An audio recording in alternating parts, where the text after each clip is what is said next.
začátku dubna, ano dubna, jsem jela na výlet do Mariboru, tak se pojďte podívat, co všechno jsme tam zažili. Cestujeme přes Brno s malou zastávkou na svačinku, ale tady už máme setkání s naší eraznačkou Kačou. Naše ubytování bylo velmi skromné, ale nám to stačilo. Pak konečně vyrážíme poprvé do centra, kam se dá krásně dojít pěšky. Výlet jsme zahájili v místní galerii umění, která byla sestavená hodně designově. Měli jsme to i s výkladem, ale popravdě už se toho moc nepamatuju.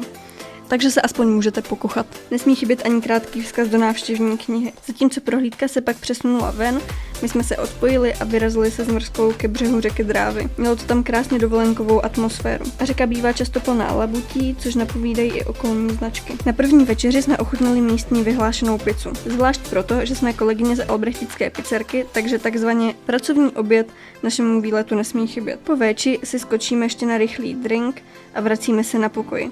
Pokud vás zajímají i zbylé dny v Mariboru, co dalšího jsme viděli a komu jsem poslala pohled, pusťte si i druhou část.